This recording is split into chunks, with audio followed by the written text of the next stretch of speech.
Twelfth pass करते ही सबसे बड़ा क्वेश्चन मार्क होता है अब क्या करें। जैसे ट्वेल्थ तक ये टेंशन नहीं होती कि क्या करें, पता है हर क्लास आगे बढ़ती जानी है। टेंथ के बाद थोड़ा सा लगता है क्या स्ट्रीम ले, बट ट्वेल्थ तक फिर भी लाइफ आराम से स्मूथ गुजरती है। असली प्रॉब्लम स्टार्ट ही ट्वेल्थ के बाद होती है कि अब लाइफ में क्या करें, क्योंकि ट्वेल्थ के बाद अपने 3-4 साल जहां खपाए, अपने ऊपर लगाए, उससे आपके अगले 50 ईयर्स कैसे बीतेंगे ये डिसाइड होता है। तो बहुत जरूरी है बहुत ध्यान से अपना डिसीजन लेना। जब भी कभी लाइफ में कोई बड़ा डिसीजन लेना पड़े ना बेटा, तो 2-3 चीजें देखनी होती हैं। फर्स्ट चीज जो है आपका बैकग्राउंड कैसा है। बैकग्राउंड से मेरा मतलब आपकी पढ़ाई नहीं है, यहाँ बैकग्राउंड का मतलब है आपका फाइनेंशियल स्टेटस कैसा है। आपके पिताजी के पास कितना पैसा है आपके ऊपर लगाने के लिए। हर घर में अलग माहौल होता है, सबके घर के हालात एक जैसे नहीं होते। कहीं हो सकता है 10-20 लाख रुपए कोई बड़ी बात ना हो, लेकिन किसी घर में टोटल भी 10 लाख रुपए ना हो, सब कुछ जुटा के भी 10 लाख रुपए ना हो। ऐसे नॉर्मल परिवार में होता भी नहीं है इतना पैसा। तो पहली चीज आफ्टर 12th देखना होता है कि जो मैं करूं मेरे पीछे बैक कितनी है। कहीं ऐसा ना हो आप कोई कोर्स ही 5-7 लाख का करने बैठ जाओ और टोटल घर में 10 लाख रुपए है नहीं। उस 5-7 लाख का कोर्स करने के बाद अगर आपको कुछ भी नहीं मिला तो वो पैसा डूब गया। जिसके पास है 2-4 करोड़ रुपए उसके 10 लाख डूबे तो फर्क नहीं पड़ता, लेकिन जिसके पास टोटल ही सारी जिंदगी की कमाई 5-7 लाख रुपए और वो तुमने गवा दी तो फिर गड़बड़ है। तो पहली चीज देखनी होती है हमारा फाइनेंशियल बैकग्राउंड कैसा है।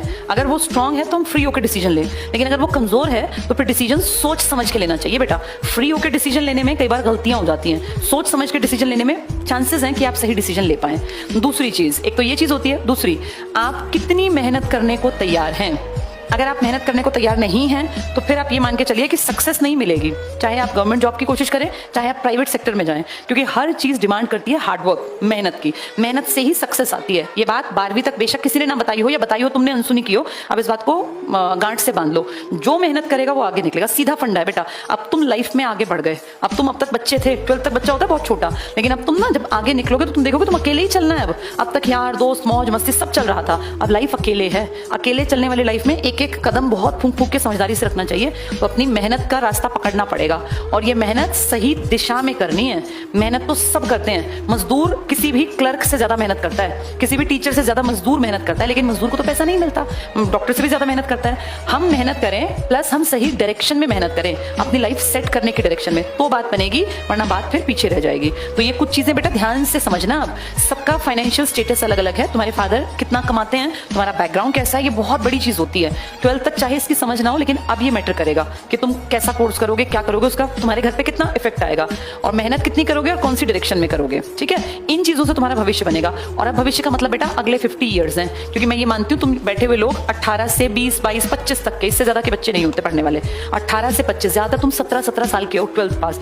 इन सालों के दौरान हम जो भी करते हैं ना उसका असर अगले 50 साल, जब तक हमारी लाइफ है तब तक रहता है। अब आप किसी मैच्योर आदमी से जब बातचीत करेंगे जिसकी उम्र 27 साल है, आप देखेंगे उसकी बातचीत का लेवल अलग होगा, क्योंकि उसने लाइफ के बहुत साल जी लिए। बहुत से मेरा मतलब गिनती वाले नहीं, जब बर्डन कंधों पे आता है बेटा। 12th तक हम बहुत आजाद होते हैं, बहुत फ्री होते हैं। असली जिम्मेदारी आती ही 12th के बाद है। यहाँ आपको एक एज एन इंडिविजुअल ट्रीट किया जाएगा।